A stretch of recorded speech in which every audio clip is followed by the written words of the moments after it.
Welcome to the Ad Nauseam podcast, where classical gourmands everywhere can finally get their fill. Join us for a delectable discussion of Greco-Roman civilization stretching from the Minoans and Mycenaeans through the Renaissance and right down to the present. And now, ladies and gentlemen, here are your hosts, Dr. David Noe and Dr. Jeff Winkle.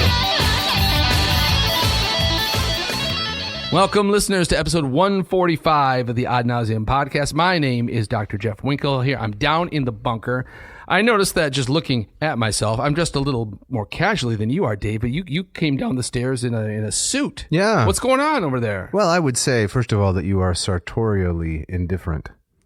Okay. Is that all right? That's fine. Okay. Vomitorium South here in the bunker. Yes, I'm wearing the makings of a suit. Yes. And the coat, actually, true story, I bought at a thrift store. Okay. And for the sake of this setup, we'll say it was a three-piece suit. All right.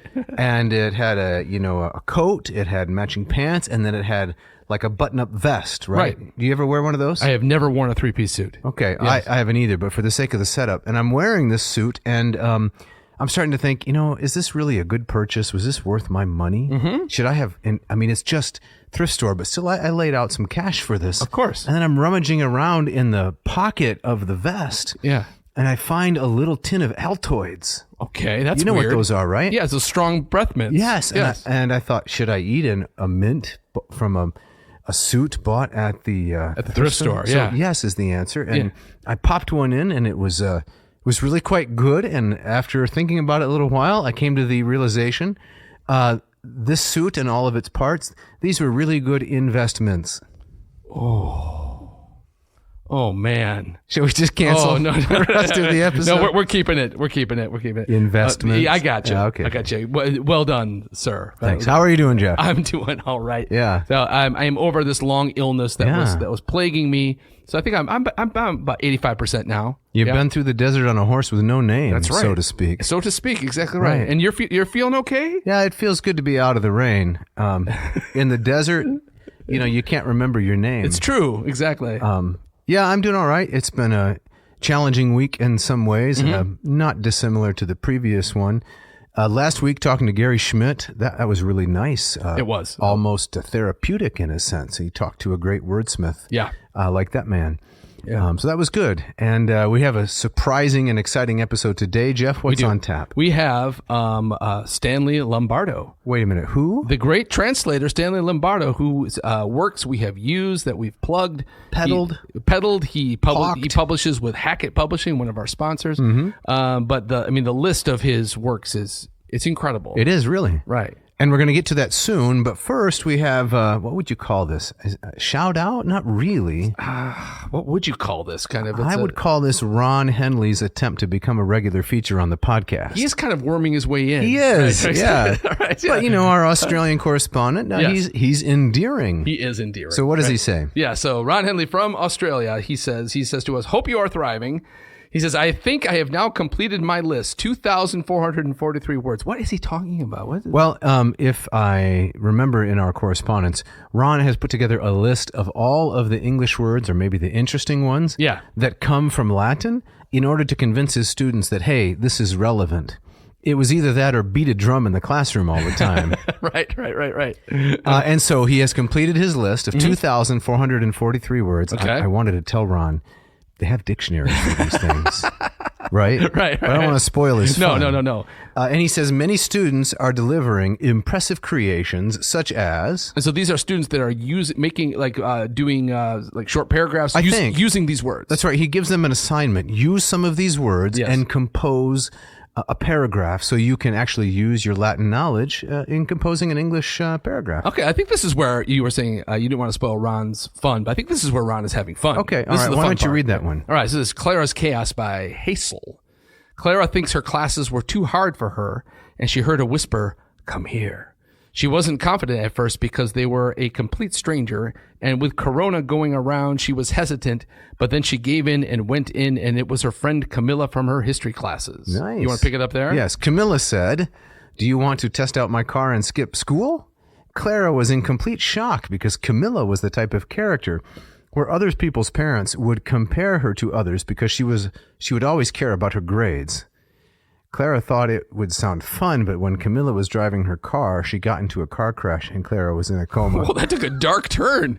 I did not see that coming. You didn't see the oncoming car? No, I did not. Just like Camilla. And then just at the end. Boy. Wow. And he leaves us hanging. Yeah, I hope Clara's okay. Well, this is all fiction. I know. Right. This is all fiction. Like something in, one of Gary's stories. Exactly. I have to say, nicely done, Heisel. Nice composition. Thank you, Ron. You keep at it, Ron. Maybe you'll become a regular feature on the podcast. Absolutely. Right. It's at least possible. Yeah. So, Dave, should we get around to today's main event? Absolutely. Let's welcome Stanley Lombardo to the program. Excellent. Well, welcome to the show. Dr. Lombardo, how do you want us to refer to you? What's your preferred moniker? Stan. Stan. Okay. All right. Excellent. It's a great pleasure finally to meet you. We are longtime admirers of your enormous body of work, aren't we, Jeff? Yes, we are. Definitely. Yeah. I want to say from the get-go, is Stan, that I've used your translation of the Odyssey in my mythology classes for years, and it is I can't tell you how many times I've had students who are intimidated by just kind of the length of the book, or they had a bad experience with the Odyssey in high school, and time and time again they say this is great. This makes sense to me. I love this. I want to keep reading. And it is owed to your wonderful translation. Thank you so much. That's wonderful to hear. Yes. That's what it's all about for me, is, delivering to students, the main audience. Adults are welcome too. So, So as we get started today, we have a number of questions, and we hope that the conversation will be free-flowing, wide-ranging, and you're free to interrupt us if we're talking too much and just take it in a direction that you'd like. Okay. We'd like to start out with your general biography, and the reason is I think that a lot of readers, a lot of students, as Jeff was just saying, they admire the work and they wonder what goes into making the kind of person that can do this kind of intellectual work. Okay. Well, I born and grew up in New Orleans, Louisiana. Attended Catholic schools, Sisters of Christian Charity for 9 years, Christian Brothers for 4 years, and Jesuit priests for another 4 years. And I think that was a pretty strong influence, actually. The Jesuits, being intellectuals, right, contributed more to my, I think, intellectual formation than the nuns or the Christian Brothers. God bless their souls, though. They were really wonderful. And I don't know, how to evaluate that as, sure, forming my character, but I know it was considerable. Mm-hmm. It was when I was in high school that I started to get interested in poetry in a serious way, writing my own poetry. Okay. I did one translation when I was in high school, one of the Fables of Phaedrus. The cricket, having sung her song the summer long, found her stores a little low, and then on it goes. Yeah. And then nothing for years and years. When I was in graduate school at the University of Texas, is when I really began to be formed as a poet. And for me, the link is an absolute, a performer. Mm-hmm.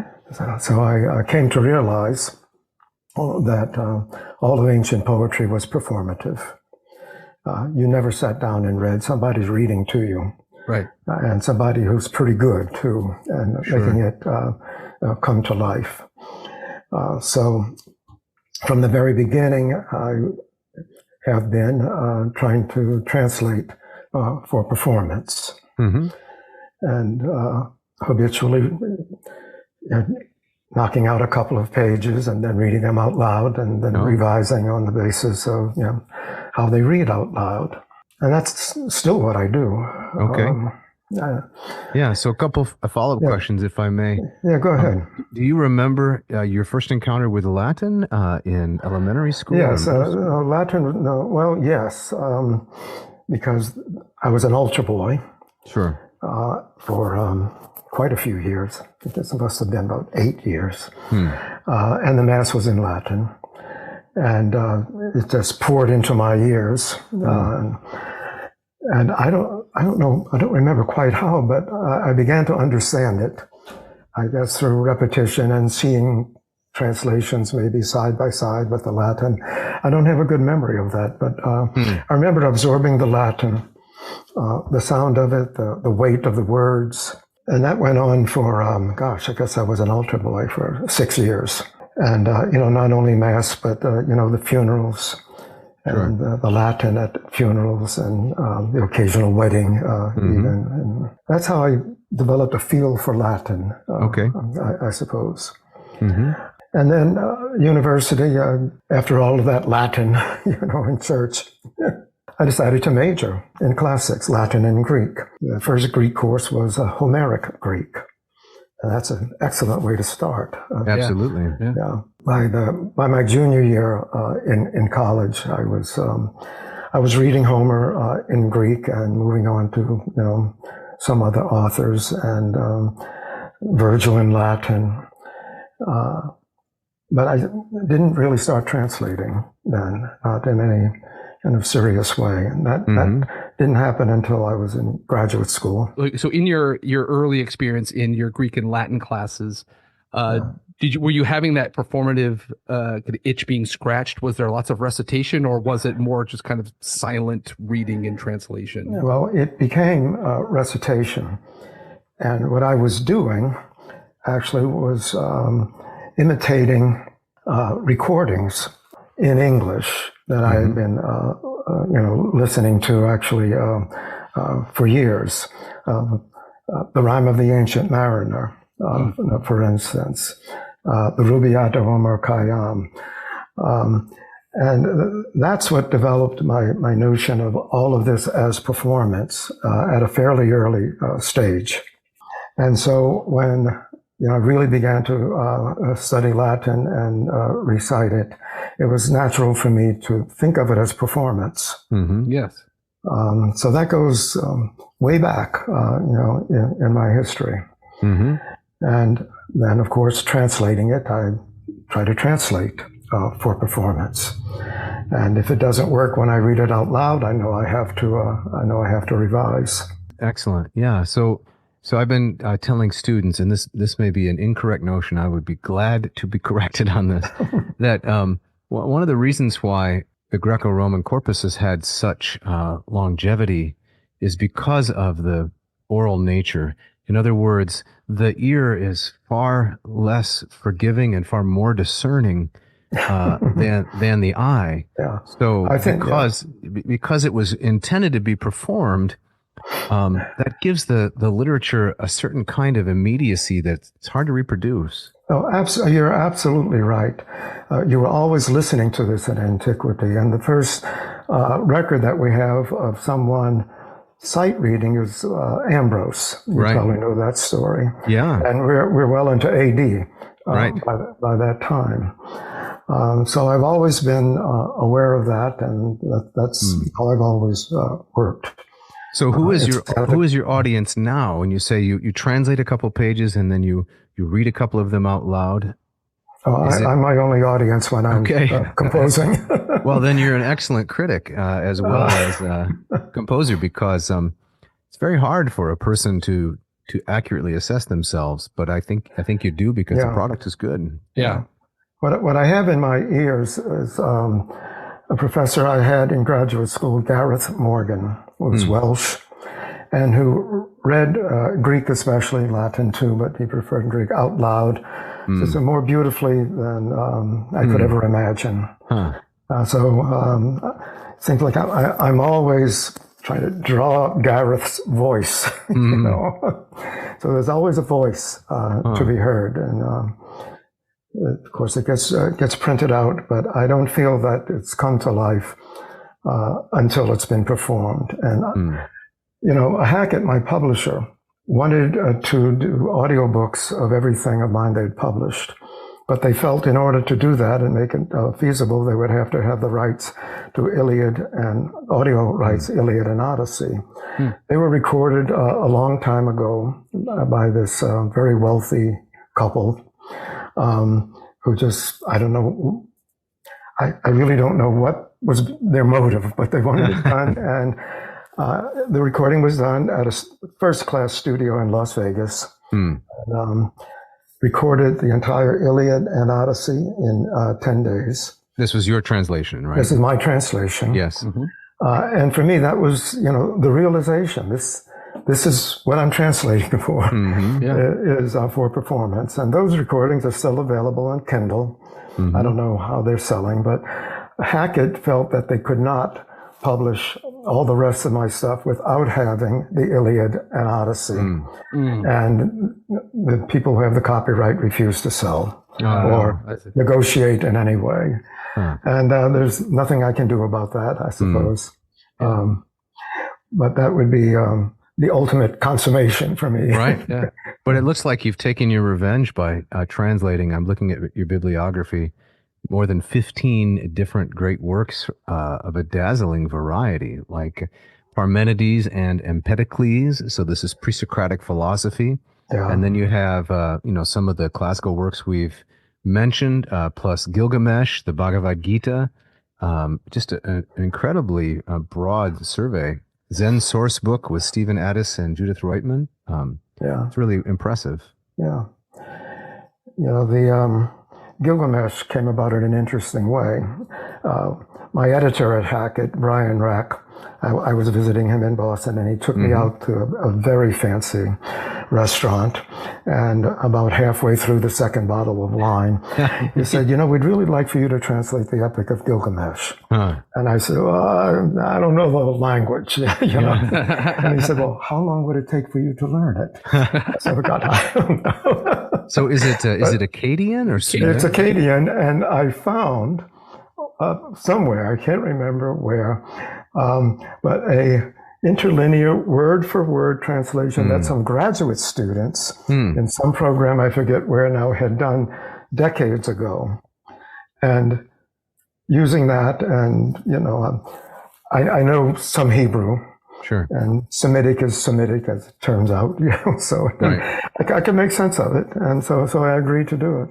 And that's really an outlier. Well, not completely, because the Bhagavad Gita, Sanskrit, is something well, it's Sanskrit, so it's Indo-European, so, kind of know what's going on. But I found an edition that had a literal word-for-word interlinear translation. And I could be sure I got the word right. And the Tao Te Ching I did with Stephen Addis, who's very proficient. He died a few years ago. He was brilliant and wonderful to work with. And so I just relied on him. And, the first line of the Tao Te Ching is Tao Ka Tao Fei Chang Tao, which is Tao called Tao is not true Tao. And we didn't like the way that sounded, so we just settled on Tao called Tao is not Tao. Jeff, is this the first time Mandarin has been spoken? I think it's Mandarin, right? Or is it Cantonese? But well, it's so long ago. That's fine. Right. We wouldn't know the difference. I wouldn't know the difference. I don't know that we would. First time spoken on our podcast. Yes. Yeah, indeed. Nicely done. Yeah. Okay. Stan, I have a kind of a technical question for you. So, in my myth class, I've also used your translation of the Iliad, and so this is a course in translation when the students don't know any Greek, but I try to impress upon them. I'll give them a little taste of the dactylic hexameter, and I talk about the first word of the Iliad, Manen, and kind of rage is kind of as a watchword for kind of understanding the whole work.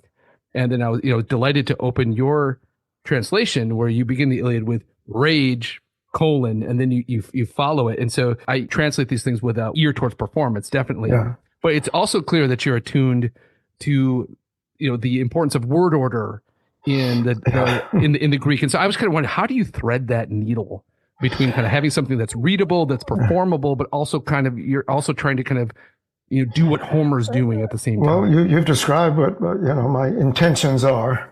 Yeah. And how do I thread that needle? With a very good magnifying glass.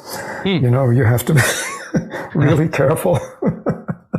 all the way.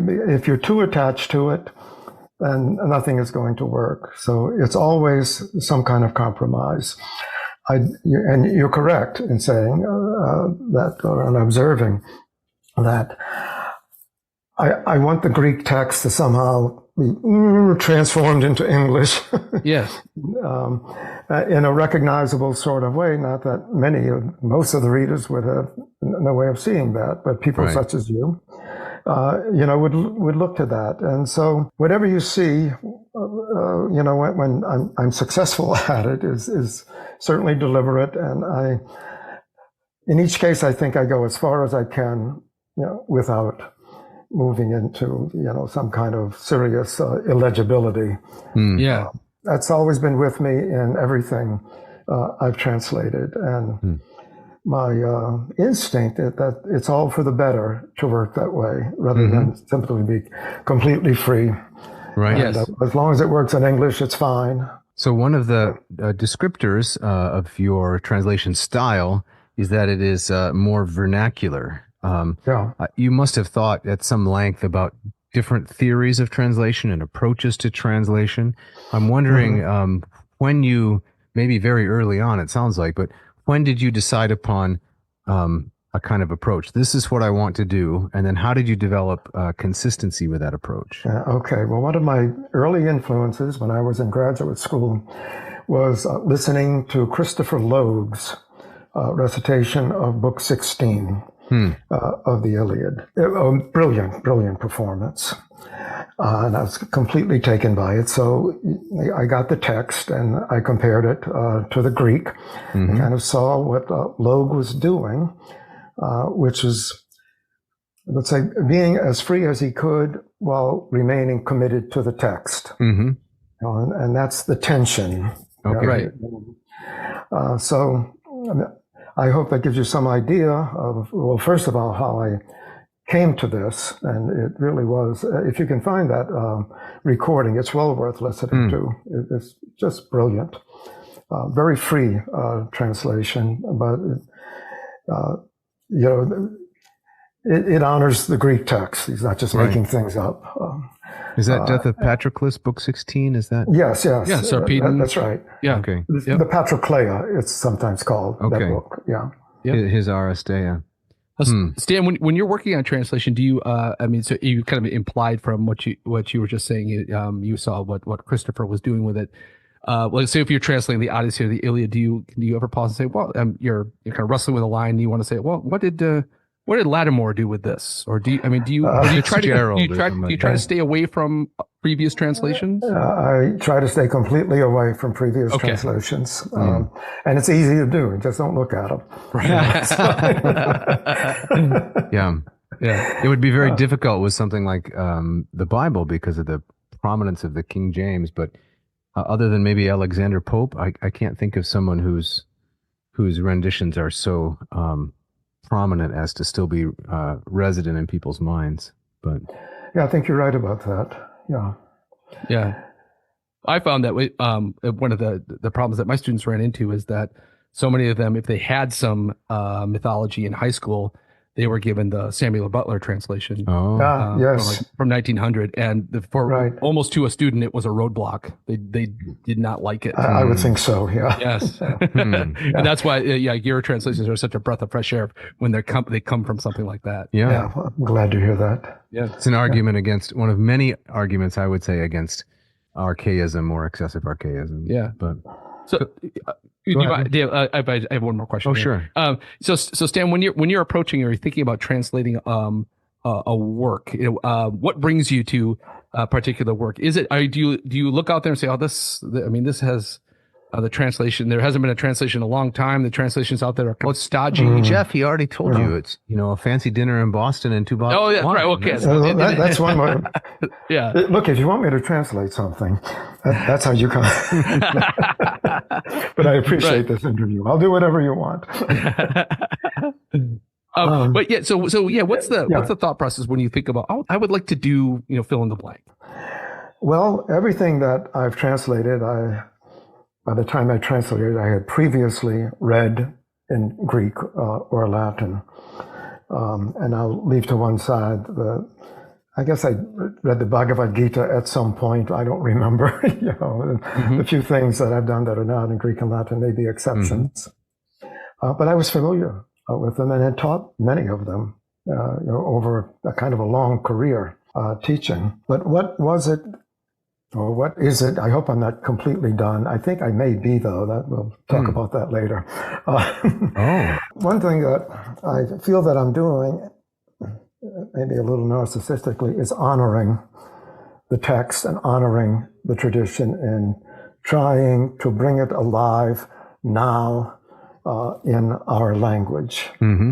So it's kind of an homage. And so I never feel that I own a work.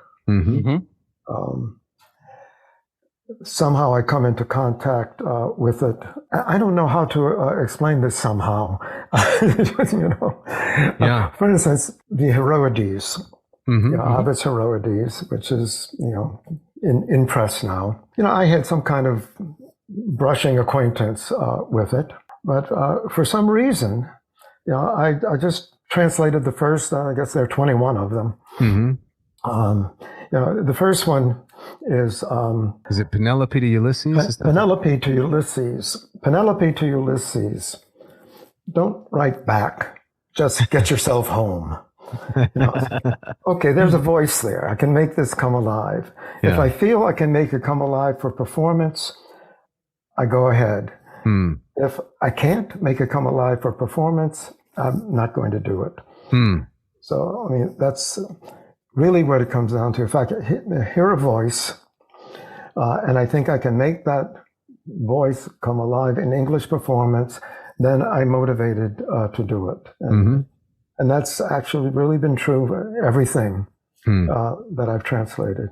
So there's no prose on, or not much prose, I guess, and no is Cicero. Is there any prose? I don't remember.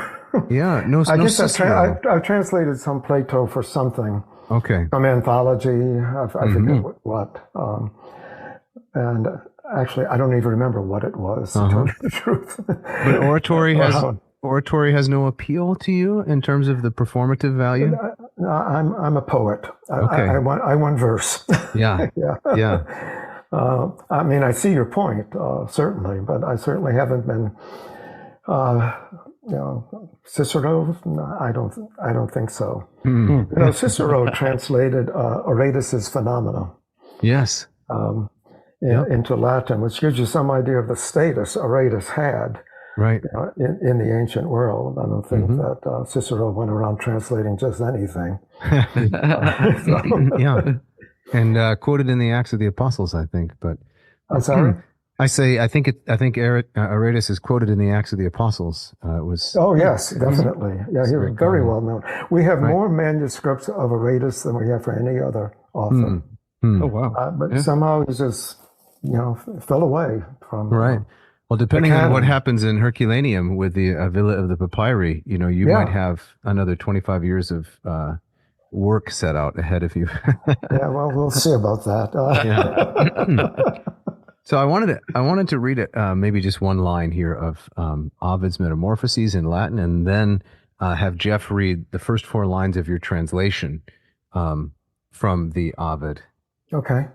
Okay, so here's just a couple lines of Ovid's Metamorphoses. In nova fertanamus mutatas dicere formas corpora di coiptis namuos mutastis et illas, plus lines 3 and 4. And Jeff, maybe you could just read how Stan, I can hardly call him that, even though he told me to, how he construed those 4 lines, and then we can get some of his thoughts on this particular work. Yes.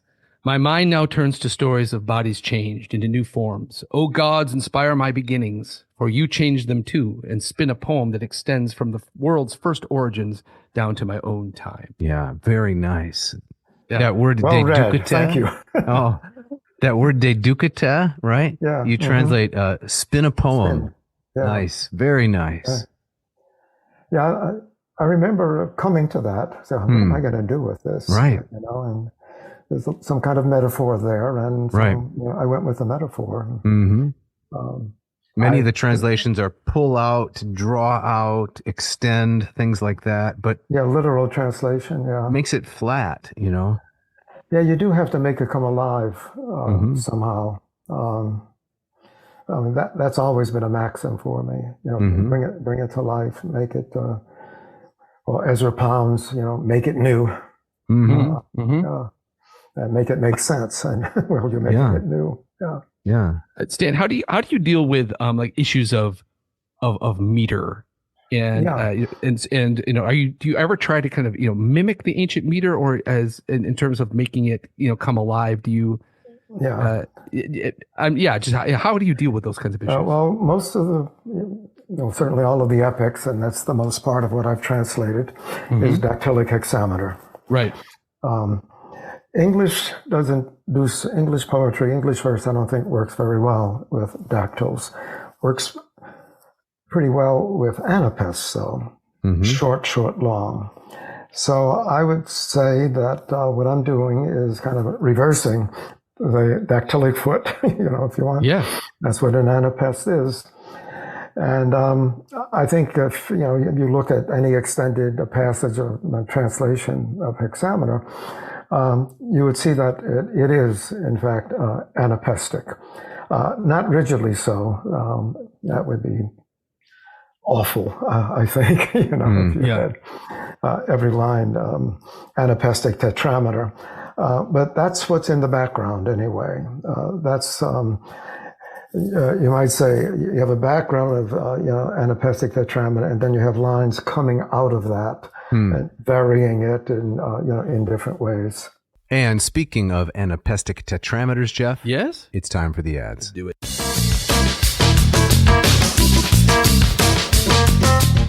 This episode of Odd Navseam is brought to you by Ratio Coffee. Dave, did you use your ratio machine this morning? Yes, I did. I did too. So you using my ratio machine this morning? I snuck in. I didn't wake anybody up. I heard something going on in the kitchen, and I thought that's either a very large rodent. Yeah. I mean, very large, or it's Jeff using my ratio machine. Exactly. So I was in there with my robe, and I thought, that's enough. No, I use my own ratio machine. So your family was not affected by the water boil advisory, was it? Yeah. It was? No, it wasn't affected, but someone said to me just a few days ago, did you get that boil thing? Yeah. And I thought, what's happened? Is this like a skin lesion? I couldn't figure. A plague? I really was confused. No, it's you must boil your water because the Grand Rapids water treatment system overflowed again. Some water main problem. Right. So, but were you affected? I was. And so, but it did not. It was just an extra step in enjoying the coffee from my ratio. So we boiled it. We boiled it, and I even just bought some jugged water that could just pour into my machine. And so I was a little worried that might be a problem, but everything worked out okay. I got my coffee this morning. It brewed it up perfectly. Nice. I've got the ratio 8. You have the ratio 8. Fibonacci head? Yep, Fibonacci head. You got a scorch pad or a Kindle brick underneath that? Nothing. It doesn't need that. Okay. So the plutonium flagon. Now wait a minute. Is this actually made of plutonium? No. What's the deal? Well, it's not, but it presents itself as such. It's so heavy. You're saying that if you had to put some plutonium in there and smuggle it home from the nuclear power plant, rather than it sticking to the back of your shirt, exactly, you could do that. Absolutely. Okay. Exactly. So I pressed the one touch button. You got the bloom, you got the brew, and it's ready to go. Yep. And Dave, tell us about the famous Hitchcock movie, what the Bloom with a Brew. The Bloom with a Brew, exactly. Right. But we've talked at length on this podcast about the 6 and the 8. But what's coming? What's coming is the 4. Yes, as easy as pods, but so much better. Ever wonder what the convenience of a Keurig really costs? With their little marsupods, right? Yep. A little bit of Joey in every cup. On average, $33 to $50 a pound, depending on the roaster, for mediocre coffee brewed with haste and waste at the forefront into throwaway plastic pods. Yes. We have one of these in our office kitchen at work, and I refuse to use it. This is a Keurig? It's a Keurig. And you don't use it? No, it's just this tiny little plastic thing. And coming from home, from my ratio 8, why would I even bother? Do you glare in its direction? I do. Exactly. One of those? I do. I sneer. I huff. Yeah. Good. So the ratio 4, the first affordable and beautiful half batch pour over coffee machine. Jeff, I can't wait for this to come out because I love my 8, but I'm the only coffee drinker in my family. Are you serious? Yeah, absolutely. We have guests over, extended family. They like a good cup. But your lovely wife does not? She doesn't care for the coffee. Okay. Nope. But the 4 is our smallest brewer yet. An agile, sleek machine that puts out between 5 and 20 ounces of coffee per batch, enough for 1 to 2 reasonably sized cups or 1 big travel mug. Sounds great. Excellent. So I can't wait for that to come out too. We'll make a big splash of that on the show. Yeah, I think we'll give away a free one also. Fantastic. As we did with the 6. Excellent.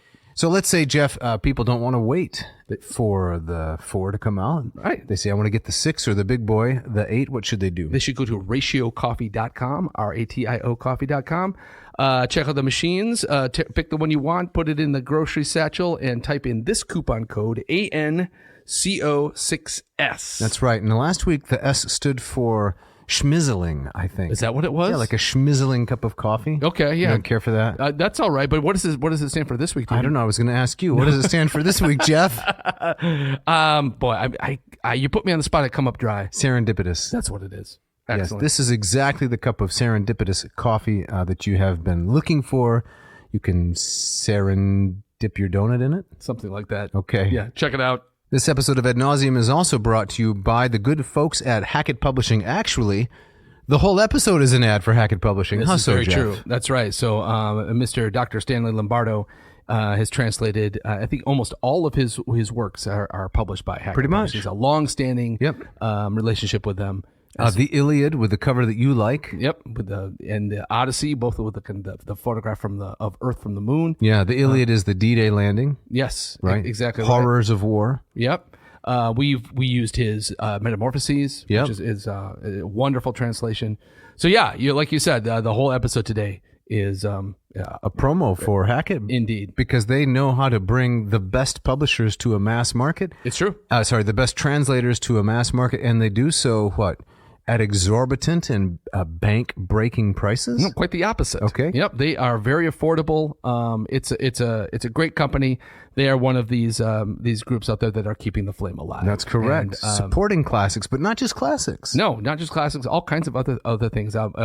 We'll hear from Stan. We'll talk about translating the Bhagavad Gita. Yes. And other kind of works. Actually, we already did. We already talked about that? Yeah, that was before the break. Oh, okay. It's okay.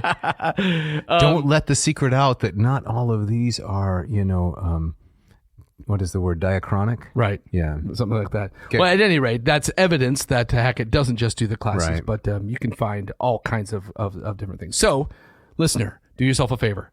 Go to hackettpublishing.com. That's HACKETT publishing.com. Check out their vast selection. Find what you want. Put it in the grocery cart. And then, Dave, what should they do? They should enter this coupon code, AN2024. And this won't work at any of Hackett's competitors like Crackett Publishing. Oh, Crackett Publishing. The worst. Yeah. Right. Books entirely devoted to not severing things, but just introducing long fissures. Long fissures. Oh, man. You wouldn't think there would be a huge market for that. It's a huge industry, Crackett Publishing, but we're not going to go there. No. And the coupon won't work there, but it will work at Hackett. Yes. AN2024. What does that get them, And Jeff? that gets them two wonderful things. They get them 20% off your entire order, and it will get you free shipping. Check it out.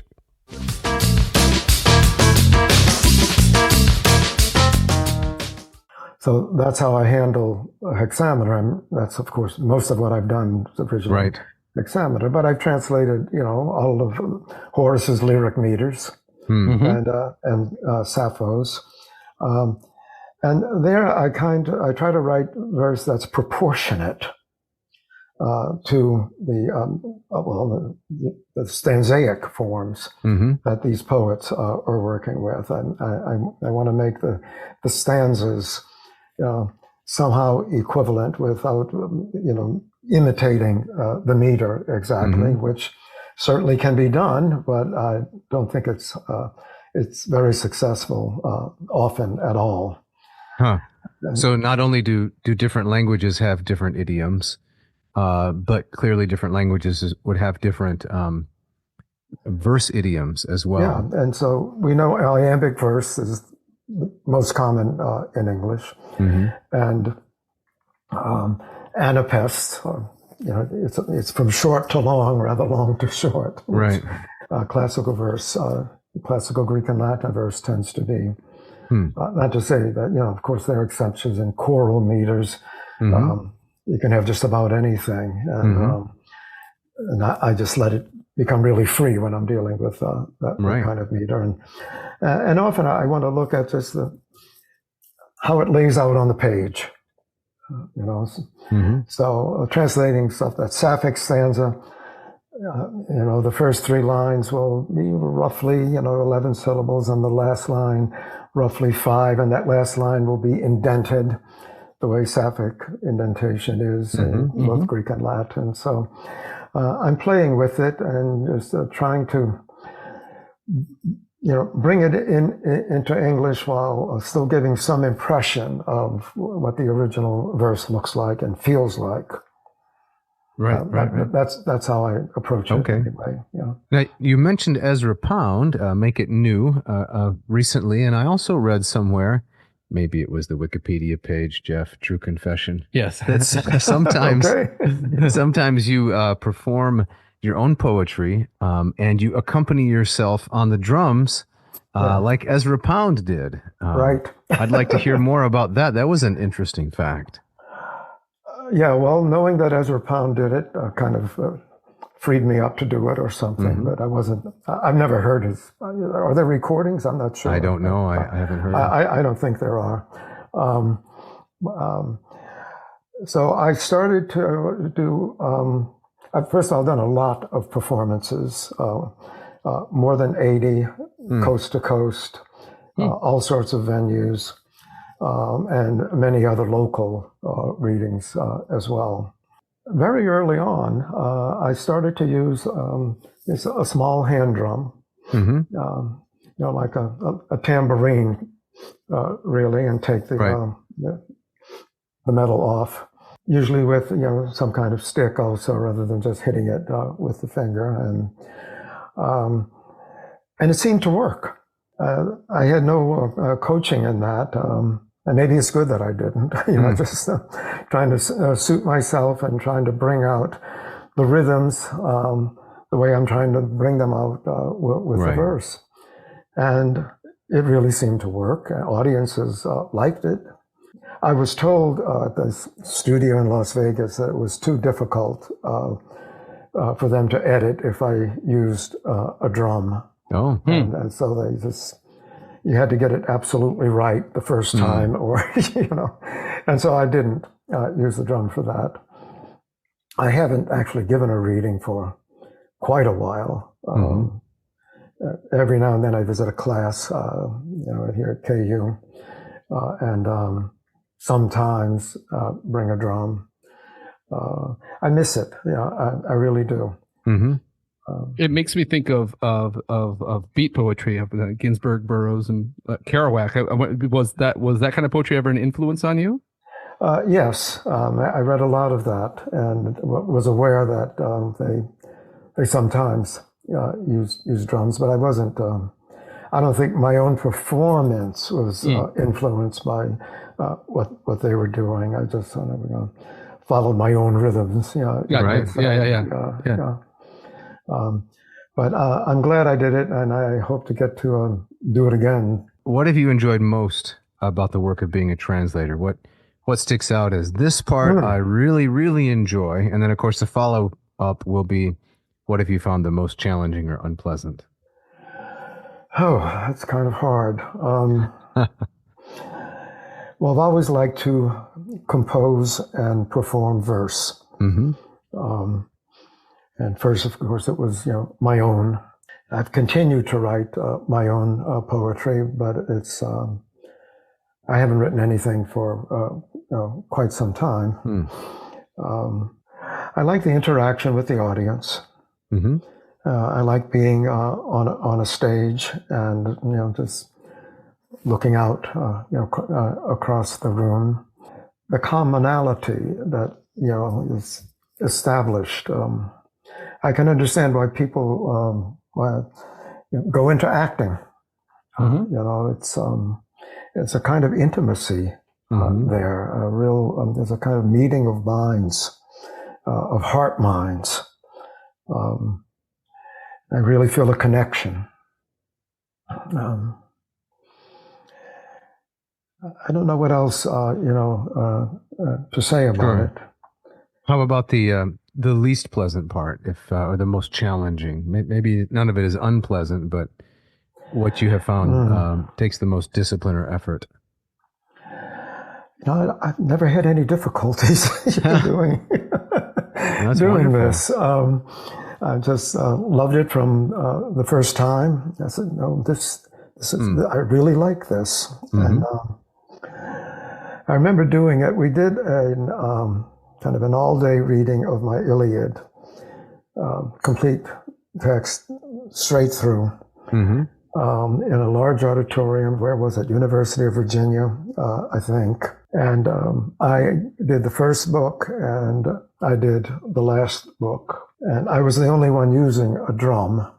Everybody else was welcome to use a drum. It was fine.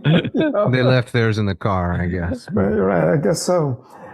Because 22 books of the Iliad were read without a drum. My using a drum really stood out for me, and I guess it did for the audience as well. And I just became more convinced than ever. This is how you do it. Jeff, you're teaching presently. Maybe that's I could bring in the drum. You could bring in like a kettle drum or something, and well, you could really go wild with drums, I suppose. Yeah. If I can ask, a connected question to David's question. You say that nothing about this has been unpleasant for you, but have you found particular authors more difficult to translate than others, or maybe the flip side is, did you have all the works that you've translated, did you have a favorite ancient author that it was more of a joy to translate? And maybe you want to say, Jeff, and why was that favorite author Ovid? Why was that favorite author? And why was Ovid the favorite author? Yes, presuming the answer. Well, Ovid is very much the poet at play, and you just feel that from the beginning, and so you just have a good time along with the author you're translating, and you know that he'll be a little forgiving too. It's okay, it's good enough, So. Virgil, I don't think so. Virgil, no. You're on the spot with Virgil. Homer has a very big mind, and he knows that nobody can come close to what he's doing. So whatever you do, it's okay, my boy. But that's an interesting question. It really is.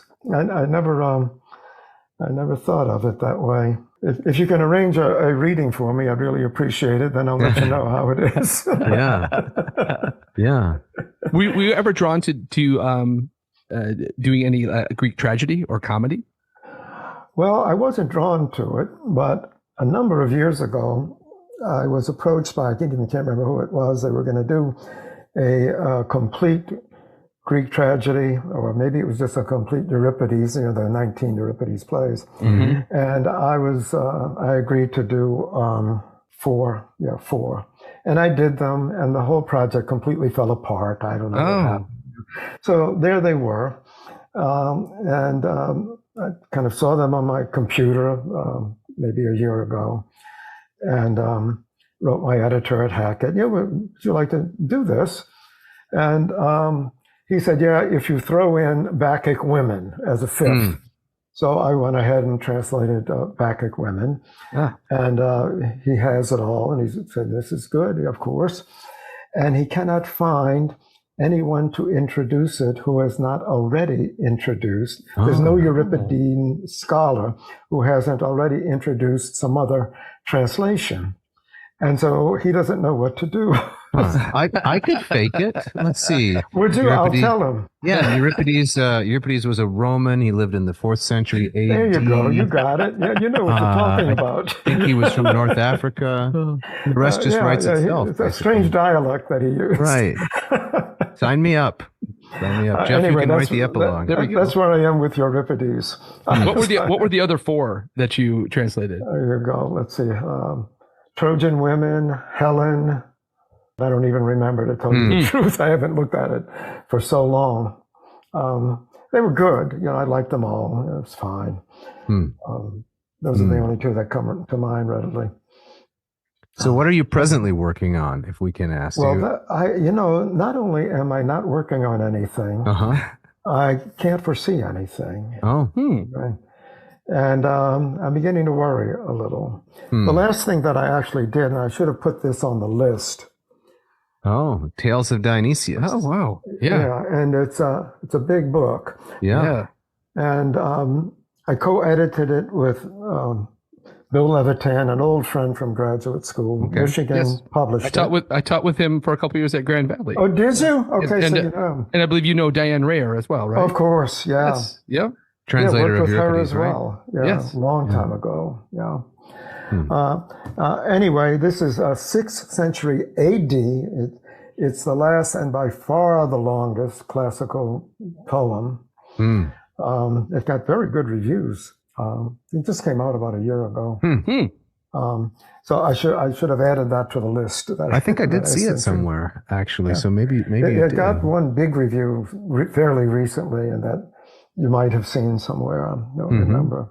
My co-translator for Heroides, Melina McClure, who's a student at Oxford now, and we met when she was in her senior year at USC, and I got a phone call from her father saying, my daughter is brokenhearted that she won't be able to come to your performance. She fell down the stairs and broke her leg. Would you please give her a call? So I gave her a call, and we continued, kind of formed a friendship on the phone, and I began to realize she's extremely talented. Yeah. She chose Oxford over Harvard and Yale, that sort of thing. Who doesn't? And so asked her if she would like to translate Heroides with me. And I knew I would have to coach her just so she would be in sync with my style and especially my versification. But it turned out well. It turned out real well, I thought, and it's in press now. So, and I don't think I won't be doing anything else with her, I don't think. So, but she suggested, again, I don't know at all if I'll do this, Virgil's Georgics and Virgil's Eclogues. Now, Virgil's Eclogues, I understand these 10 pastoral poems. I've done 2 of them. They're unpublished. But I never could get through Virgil's Georgics. The didactic poem on farming, animal husbandry, and beekeeping. And I don't even know half the vocabulary. But my colleague who's writing the introduction for Heroides, Tara Welch, told me it's her favorite classical poem, the Georgics. I've never heard that. I'm astounded. Yeah. I just don't understand it. But and if I get one more person who says it, maybe I'll be moved to do it anyway. But right now, I'm going to give it a pass, and I may finish the Eclogues, but I'm kind of like, maybe this is it. Okay. Yeah. Well, with all due respect and sympathy to this wonderful co-scholar of yours and her suffering for falling down the stairs, it occurs to me that this is something I could use pretty well. Send a message to a famous writer and say, I've fallen down the stairs and broke my leg. Please give me a call. That's what it was. It came from her father, of course. Do you think that would work, Jeff? That's not a bad in. Isn't this how the podcast started? Exactly. Jeff, I broke my leg. Let's do a podcast. Yeah. Well, that's not going to happen again. But I don't know. Maybe I'll do that. I can't. Nothing else to do. I feel very nervous about quitting. I was going to ask you, what do you mean when you say that? You're not working on anything and it worries you. I've been working on translation since I did my dissertation. That's when I did. My dissertation was Aratus Phenomena, which is now its 3rd publication. It's North Atlantic, published it in 72 or something, 82. And then Claire Van Vliet did an art edition. I don't know if you know about Claire Van Vliet. No. She's in her 90s. She's been publishing art books since the 50s. And a friend of hers did a commentary on Aratus's Phenomena, just the commentary. And she was looking around for a translation, and she found my out-of-print translation and asked if she, could do it. I said, well, of course. And so she did. And so it is a beautiful piece of work. It's about this big. Comes in a beautiful hardwood box, and the art is just terribly impressive and perfectly appropriate for the poem. So that's its second publication. $2,500 a copy, in case you're interested. Oh my! Is that in the budget, John? I'm not sure that's in the budget. No, not for us. Have to break Your both library legs. may get one for you. So, Yeah. and now this edition that Chicago is coming out with, which has revised notes and different illustrations and a revised introduction and so forth. So anyway, it's not a screeching halt anyway. No. But I'm gradually putting on the brakes and looking around to see if I should finally stop the car. Sure. Well, Jeff, we should probably be sensitive to Stan's time here and give some of it back to him. Maybe a closing question from each of us. Sure. Stan, if you could, speak directly to all those students out there, some of whom listen to us, and they're studying Greek and Latin or the classics and literature more generally, what kind of advice would you give, or what sort of things would you encourage them to focus on? I would say whatever author you're reading, read it out loud to yourself. Make it come alive. Don't just read it to understand it, but read it to bring it back to life.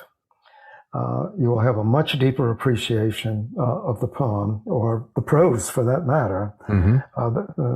Classical prose is very artistic and crafted, that would be the advice that I would give. That's excellent.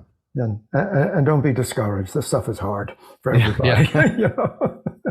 Yeah. Jeff, you have a final question for Stan? I think that's the perfect note to end this on. That was great. I was going to ask a question along similar lines, but I love that. I scooped you. Yes, you did. Yes. Oh, good. Okay. It's all yours.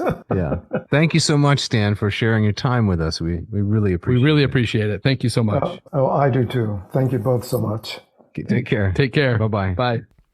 Well, Jeff, that wraps it up with Stan. I think we got to get out of here, don't we? We got to get out of here just because. What? I'm hearing some. Are you hearing some sounds? Yes. People trying to get down into the vomit. Who is that? I don't know. I believe it's the Sled Poet Society. What? Yeah. The Sled Poet Society? Yeah. What do they want with this place? I don't know, but they write verse about winter Wonderland conveyance. Yeah. Right. So winter's coming to an end here in Michigan. It is. Right? Yeah. We got to put away the radio flyer. Yep. Got to put away the toboggan. Yes. What else? We got. As a kid, you ever use the Ziffy Whomper? Oh, I did. I had a Ziffy Whomper. I had a Ziffy Whomper. The problem is, it would get snow on the inside, and there'd be no Ziff and no Whomp. No, you just grind to a halt. Right. Well, you do this long sprinty run, and then whomp onto it, and then nothing stuck right there. Exactly. Did you ever use the saucer? I had a good saucer. Yeah. Did the plastic handles ever stay in for more than one trip? Never. Right. They break off immediately. It's like going down the hill on the top of a yogurt container. Exactly. Nothing dignified, but sometimes swift. I'm hoping that the society doesn't hear us talking. They might be offended by this. Well, I think they'll probably try to enlist us in their Sled Poet Society. You're much more optimistic than I am. Verse after verse about lost mittens and frozen tongues on steel surfaces. Yeah. I don't know how they do it. I could get into that. But hey, we do got to get out of here. But before we do, Dave, would you tell us a little bit about the Moss Method and LPSI? Yes. So I want people to read Greek. I want them to become great Greek scholars and maybe even published translators and poets like Stan Lombardo. Yeah, make it new. That's correct. Yeah. Like Ezra Pound. So how can you do that? We got to learn some Greek. So you go to mossmethod.com, you check out my program. More than 2,060 free online lessons now in both Greek and Latin. And you might think, hey, this is a good deal for me. It is. Yeah. It's a great value. 40 lessons in each module with 6 quizzes, 2 exams. And what's your favorite feature, Jeff, on Fridays? I love the office hours, right? This is where you have students from not just across the state, not across the country, but from around the world. That's correct. Coming together and reading Greek. That's right. You're going to Zoom bomb us one of these times? I would love to. All right. Yeah. Mossmethod.com. It's $325. You get a year's access. And, you get access to me. You can ask me any question you want about Greek. Don't always have the answer, but I can find it. And I think I have a gift for explaining things clearly. Indeed that's you do. Really, thank you. Yes. I think that's really the strong suit of this particular program. Yeah. And how about if somebody wanted to learn Latin? Yeah, I'll be briefer. Go to latinperdiem.com/LLPSI. I use Hans Orberg's book, teach you to speak Latin, read Latin, write Latin. Again, it's a great value of a program. Chapters 1 through 9 are already going. Unit 2, chapters 10 through 18 in production. Fantastic. Excellent. And they can learn with other students, right? That's correct. Yeah. Absolutely. We also have office hours for Latin, typically on Saturdays. Excellent. So there's really no reason not to start your journey into the delights of these languages. Fantastic. Jeff, what if they want to get in touch with us? Well, maybe we should give some thanks here. Yes, first. as always, thanks to Mishka, our intrepid engineer, who stitches us together, makes us sound better than we are. Always a little more challenging when we have a guest. Yep. Yeah, exactly. So we really appreciate the great work that she does. And how about these musicians, Dave? Oh, incredible. We got Scott, we got Ken. Yeah, wheedling arpeggios, screaming guitar, combining a little bit of the edgy and lively and upbeat, and then a discussion about intellectual things. I think it's the perfect sort of combination. Indeed. I totally agree. But yeah, so if people want to get in touch with us, you can write to Dave. Just send it to dave@adnauseam.com. Don't forget that V. Or jeff@adnauseam.com, especially if you want to send him compliments or expressions of gratitude for putting up with me. I'm very needy. I'm a bottomless pit for validation. So yes, please. Jeff@adnauseam.com. Do not forget the V. If you want to pick up some merchandise, go to adnauseam.com, our Lurch with Merch section. You can get a hat, a t-shirt, a mug to show that you are taking in the classics. And keeping them down. And Jeff, what is on tap for next week? I think we're back to Mr. Meru, right? Yeah. In our journey through the history of education in antiquity. Promises to be riveting. Right. So I think we're going to pick it up. We're still kind of we're in Plato. Plato? That's correct. Yep. Along about chapter 6. Fantastic. And I think, Jeff, you have the gustatory parting shot today, Yes. do you not? Yeah. So once again, I'm going to one of my favorites of all time, Jack Handy's Deep Thoughts. And he writes, "My favorite uncle was Uncle Caveman. We called him that because he lived in a cave, and every once in a while he'd eat one of us. Later on, we found out he was a bear." Thanks for listening. Thanks.